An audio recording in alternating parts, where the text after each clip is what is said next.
Hello everyone, मैं हूं विशाल धुरिया और आप देख रहे हैं जीएफएक्स विशु। और आज है हमारी फोटोशॉप की क्लास नंबर 3 और इस क्लास में हम देखेंगे लेयर्स पैनल को और भी ज़्यादा डिटेल्स में।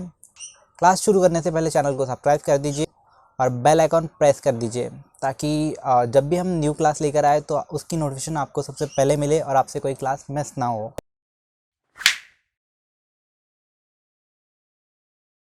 तो यहाँ कर लेते हैं हम हमारा सॉफ्टवेयर ऑन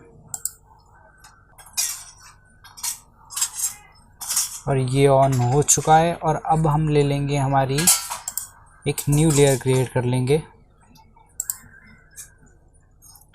तो ये आ गई है हमारी न्यू लेयर।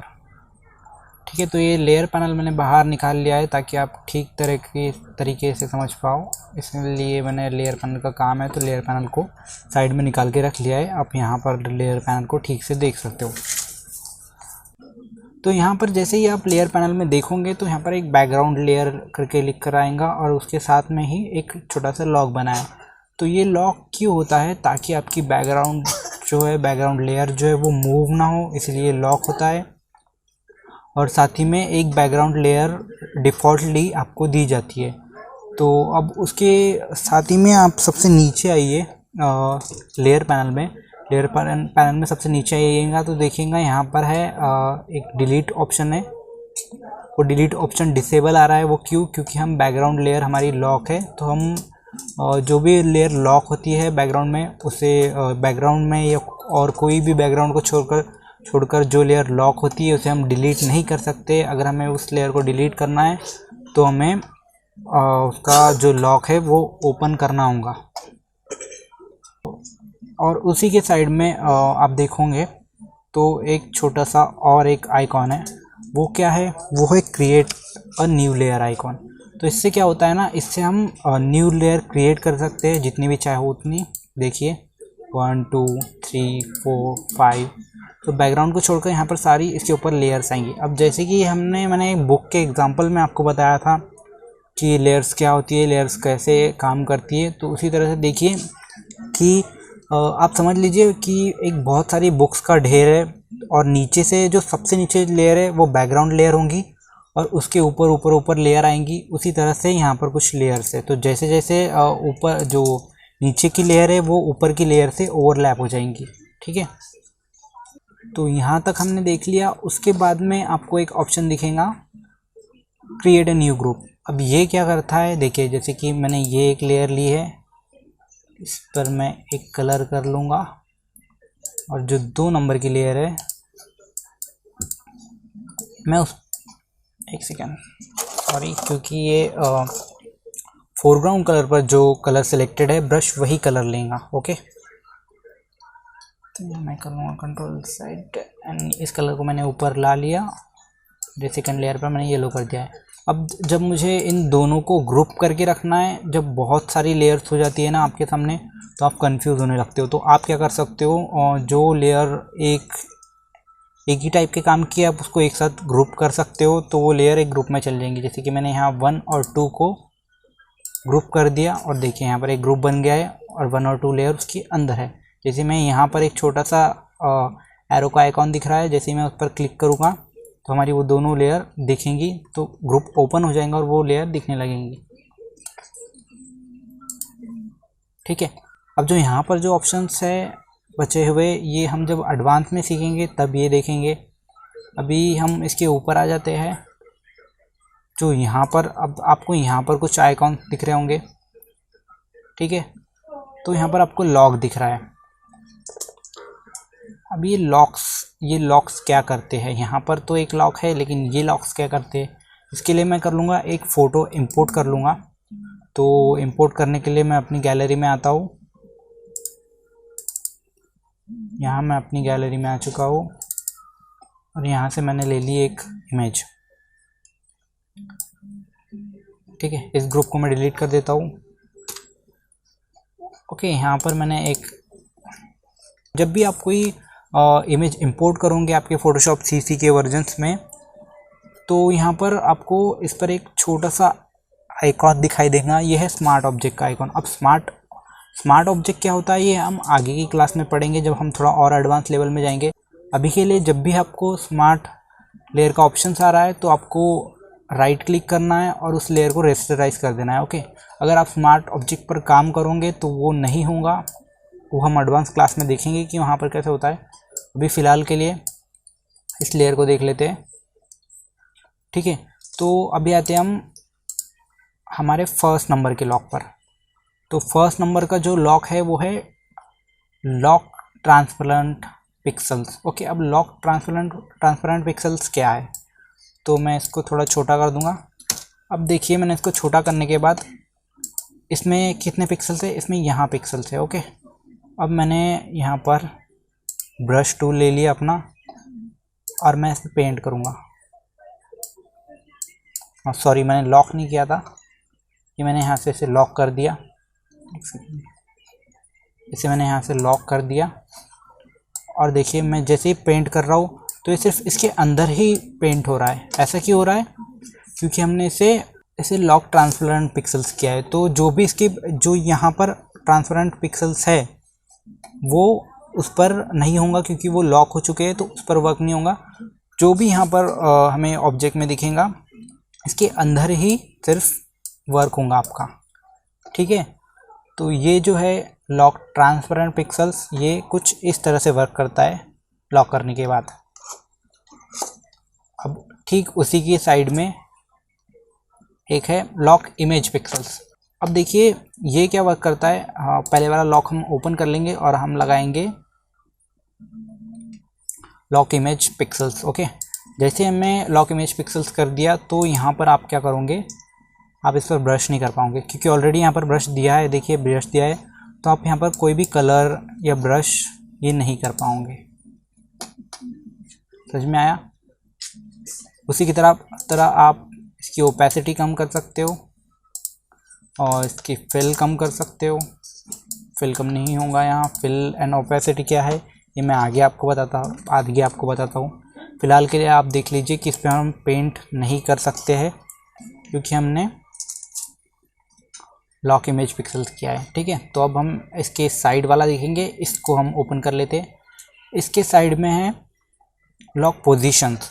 अब लॉक पोजीशन क्या होती है ना, देखिए ये मैंने मूव टूल लिया और अभी मैं इसे किसी भी पोजीशन पे रख सकता हूँ, कहीं भी लेकर जा सकता हूँ। ठीक है, अब जैसे ही मैं इस पर इसे लॉक पोजीशन कर लूँगा तो मैं इसे हिला नहीं पा रहा हूँ, मैं इसे मूव नहीं कर पा रहा हूँ, क्योंकि ये अपनी पोजीशन पर लॉक हो चुका है। ठीक है, मैं यहाँ पर इसे मूव नहीं कर सकता क्योंकि हमने इसकी पोजीशन लॉक कर दी थी। ये समझ गया आपको। तो हम इसका लॉक ओपन कर लेते हैं और यहाँ पर अब आएंगे हम उसके साइड में, तो हमें दिख रहा है prevent auto nesting into and out of artboard. तो जैसे कि इसमें आर्टबोर्ड का दिया है, हमने अभी आर्टबोर्ड लेयर क्रिएट नहीं की है, तो हम आर्टबोर्ड पर काम नहीं कर रहे, तो ये हमें किसी काम का नहीं है। तो हम उसके साइड में आएंगे और हम देखेंगे लॉक ऑल। लॉक ऑल का मतलब क्या होता है, अभी देखिए हमने इस पर सिलेक्ट किया और लॉक ऑल कर दिया। जैसे ही मैंने लॉक ऑल किया, अब देखिए यहाँ पर के जो भी ऑप्शंस थे वो बंद हो चुके हैं। अगर हम दूसरी लेयर पर ऑन करेंगे तो देखिए, ठीक है, आपको बाकी के पिक्सल दिख रहे हैं। मैं एक और इमेज ले लूँगा इसको ठीक से समझने के लिए। मैं ये इमेज ले लेता हूँ। ठीक है, ये इमेज मैंने ले लिया यहाँ। अब देखिए इस वाली इमेज को भी मैं रेस्टराइज कर लेता हूँ, क्योंकि ये एक स्मार्ट ऑब्जेक्ट है, क्योंकि हमने न्यूली इंपोर्ट की है। मैंने रेस्टराइज कर लिया और अब मैं इसे इसका मूवमेंट हम लॉक कर देते हैं। ठीक है, हमने इसकी पोजीशन लॉक कर दी है। अब देखिए जब मैं इस पर आऊँगा, हमने इसकी पोजीशन लॉक की थी, तो ये सारे ऑप्शंस ओपन है। ओके, ये सारे ऑप्शंस ओपन है, लेकिन जब हमने लॉक ऑल किया तो ये सारे ऑप्शंस गायब हो चुके हैं। तो लॉक ऑल कुछ इसी तरह से काम करता है। इसका लॉक भी हम अब ओपन कर लेंगे। और एक बात कि जैसे ही मैंने लॉक ऑल और बैकग्राउंड में जो लॉक लगा है वो कुछ हद तक सिमिलर है, पूरी तरह से नहीं लेकिन कुछ हद तक सिमिलर है। जैसे कि देखिए बैकग्राउंड में जब हम आ रहे हैं तो यहाँ पर भी सारी जो भी यहाँ पर ऑप्शंस है वो बंद हो चुके हैं, क्योंकि यहाँ पर भी बैकग्राउंड का लॉक लगा है। और जब यहाँ पर लॉक ऑल वाली इमेज पर आ रहे हैं तब भी यहाँ पर बंद है। अब बैकग्राउंड में अगर आप आकर कलर करते हैं, पेंट करते हैं, इसे मैं बंद कर देता हूँ। यहाँ पर आई स्पेयर से आप कोई भी लेयर बंद कर सकते हो देखने के लिए, ठीक है।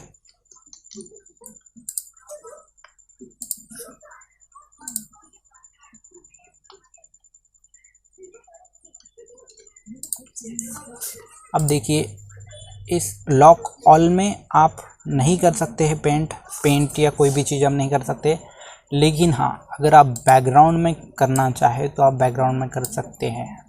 बहुत हद तक दोनों ये सिमिलर है, लेकिन कुछ हद तक डिफरेंट भी है, ठीक है। तो लॉक्स आपको समझ गए होंगे, मैं यही आशा करता हूँ कि सारे लॉक आपको समझ गए होंगे। अब उसके बाद में हम देखते हैं ओपेसिटी एंड फिल। अब ओपेसिटी और फिल जो है वो काफ़ी हद तक एक तरीके ही अभी के लिए जो भी हम कर रहे हैं, तो अभी के लिए आपको ये देखना है कि ओपेसिटी और फिल जो है वो दोनों एक ही काम करेंगे। वो दोनों क्या करेंगे, इसके लिए मैं एक और इमेज ले लेता हूँ। ये इमेज ले लेंगे हम। इस इमेज को मैं थोड़ा और बड़ा कर लेता हूँ, ठीक है। इस इमेज को मैंने थोड़ा और बड़ा करके यहाँ पर नीचे में ले लिया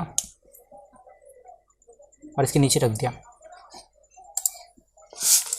बाकी की ऊपर की इमेजेस में डिलीट कर देता हूँ।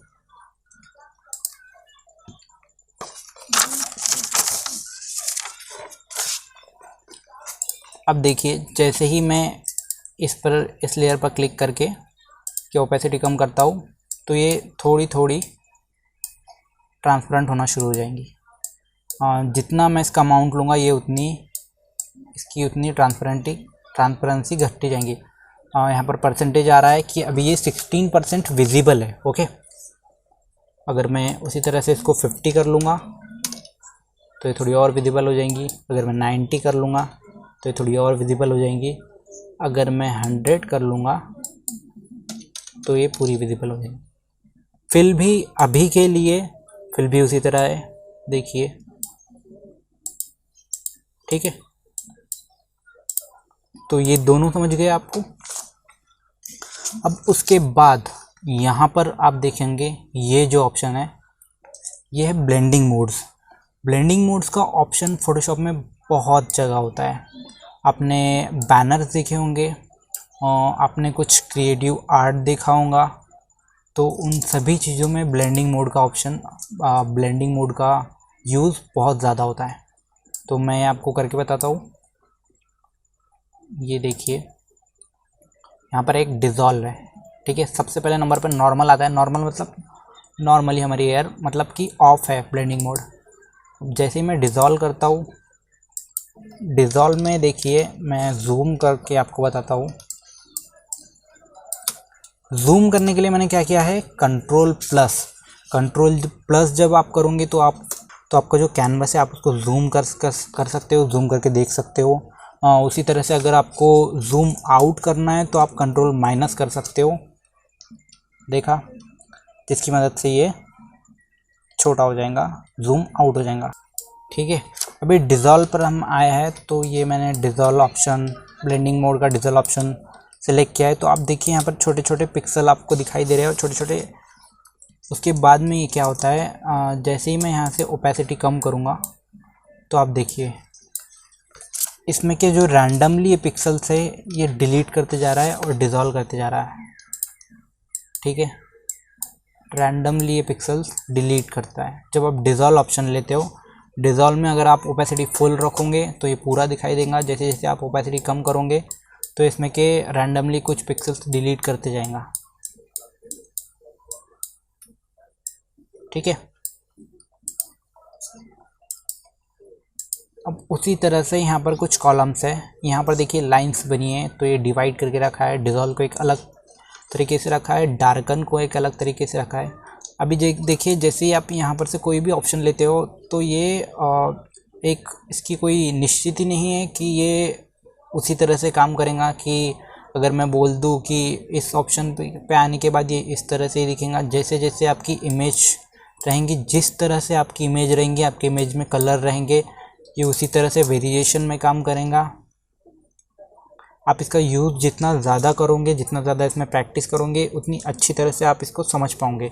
हाँ, जो इसके डार्कन से लेकर जो डार्कन कलर तक का है और लाइटन से लेकर जो लाइटर कलर तक का है, वो कुछ हद तक एक फिक्स होता है, कुछ हद तक एक फिक्सली काम करता है। तो वो कैसे, वो मैं आपको बताता हूँ।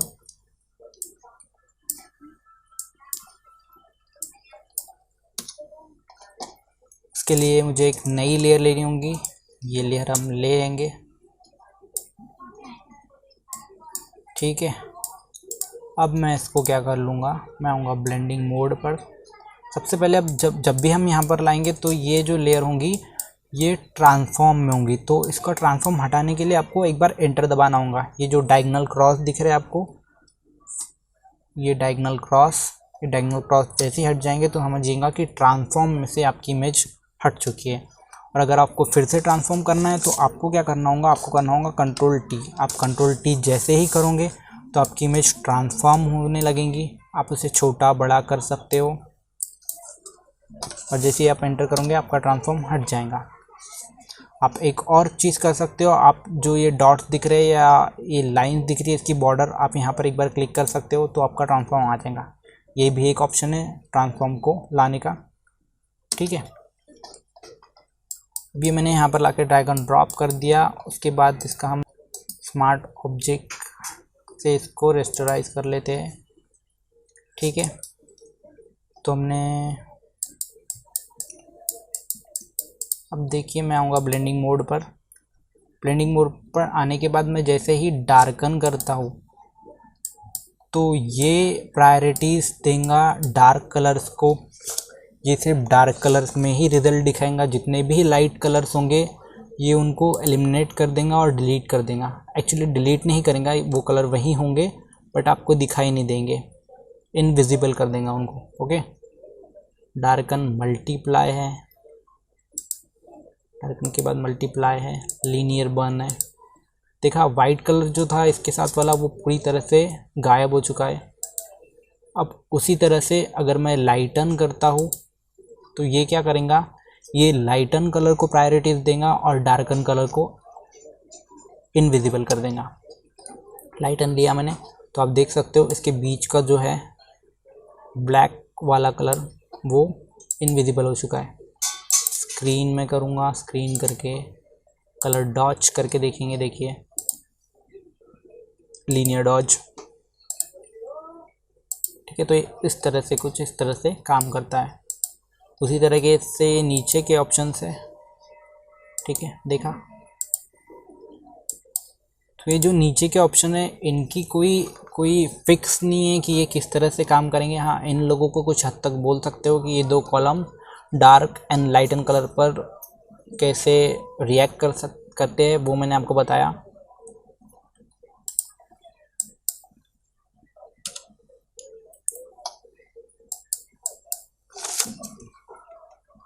एक और चीज़ मैं आपको बता देता हूँ कि देखिए ये जो इमेज है मैंने समझ लीजिए इसे सिलेक्ट कर लिया। इसे सिलेक्ट करने के बाद मैं करूँगा कंट्रोल जे। जब भी आप कोई सिलेक्शन करके कंट्रोल जे करते हो तो वो चीज़ डुप्लीकेट होकर, जितना पोर्शन आपका सिलेक्टेड है वो डुप्लीकेट होकर एक न्यू लेयर बन जाती है, ठीक है। तो ये हमने एक ले लिया। साथ ही में एक, अगर आप अल्ट दबाते हो, अल्ट के साथ दबाकर ड्रैग करते हो तो आपका जो लेयर है वो डुप्लीकेट हो जाएंगी। और जो सिलेक्शन करके हमने कंट्रोल जे किया वो आपको एक न्यू लेयर बना के देगा जो भी आपका ऑब्जेक्ट सिलेक्टेड होगा। अब देखिए मैं इसकी यहाँ पर ओपेसिटी कम कर देता हूँ। डिज़ोल्व है मेरा, मैं नॉर्मल कर लूँगा। मैंने इसकी ओपेसिटी यहाँ पर 60% कर लिया।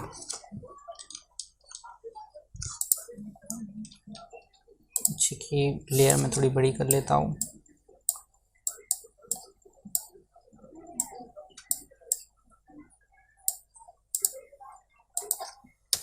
ठीक है, तो ये मैंने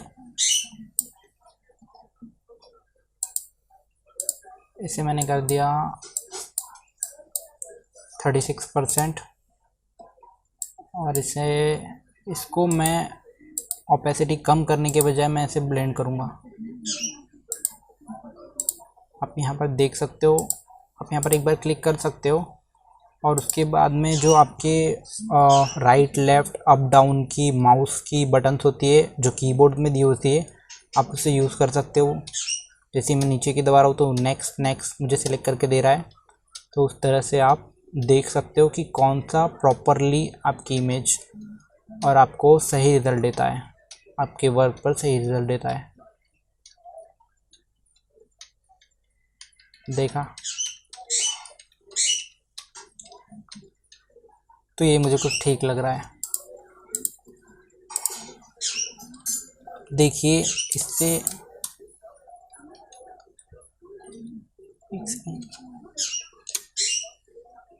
जैसे ही मैं स्पेस बार दबाऊंगा, स्पेस बार दबा के मैं अपने आर्ट वर्क को स्पेस बार दबा के मैं अपने आर्ट वर्क को मूव कर सकता हूँ इधर से उधर, जैसे ही मुझे मूव करना है। अगर जूम में मेरा है तो मैं स्पेस बार दबा कर ड्रैग कर सकता हूँ। ठीक है, अब यहाँ पर देखिए दोनों किस तरह से ब्लेंड हुई है। दोनों में ही आप डिफरेंस देख सकते हैं। आपको जिस तरह से रिज़ल्ट चाहिए आप उस तरह से ले सकते हो।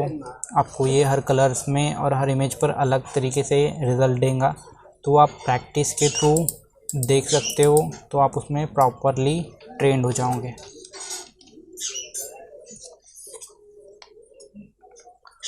और एक चीज़ मैं आपको बताना चाहूँगा,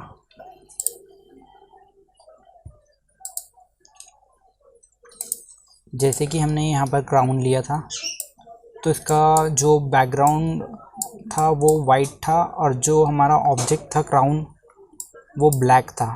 अब मुझे चाहिए कि मुझे ये क्राउन वाइट चाहिए था। सिंपल थी, यहाँ पर कुछ रीज़न आप कुछ ले सकते हो। तो मुझे ये वाइट चाहिए था क्राउन, तो मैं क्या करूँगा, मैं करूँगा कंट्रोल आई। कंट्रोल आई से क्या हुआ है ना, ये इन्वर्ट हो चुका है। इन्वर्ट मीन्स ये स्वैप कर लिया है इसने अपने दोनों कलर। ये सिर्फ उसी पर काम करेगा, ठीक तरीके से ध्यान दीजिएगा। ये सिर्फ उसी दो ही कलर पर काम करेगा जब दो कलर्स हो। ठीक है, तो मैंने जैसे ही कंट्रोल आई इन्वर्ट किया, ये बदल चुका है। ठीक है, ये था कुछ इस तरह से। तो यहाँ पर जो भी हमने लेयर पैनल में ऑप्शन दिखे, आई होप आपको लेयर पैनल समझ गया होगा। अभी भी कुछ ऑप्शन इसमें बाकी है, वो जैसे जैसे हम आगे बढ़ेंगे, जैसे जैसे हम एडवांस क्लासेस में जाएंगे, हम वो सारे ऑप्शन देखेंगे। आई होप आज की क्लास में आप लोगों को मज़ा आया होगा। और जिन लोगों ने सब्सक्राइब नहीं किया वो सब्सक्राइब कर दीजिए। आपके कोई दोस्त है जो फ्री में फ़ोटोशॉप सीखना चाहते हैं, अभी लॉकडाउन के टाइम में ज़्यादा इन्वेस्ट नहीं कर सकते हैं, पैसा खर्च करना नहीं चाहते हैं, उन्हें इन क्लासेस की लिंक भेजिएगा, इन क्लासेस के वीडियोस शेयर करिएगा। आपके जो दोस्त ग्राफिक्स में इंटरेस्टेड है उनको ये वीडियोस शेयर करिए ताकि वो यहाँ पर आके फ्री में फ़ोटोशॉप और ग्राफिक डिज़ाइन सीख पाए।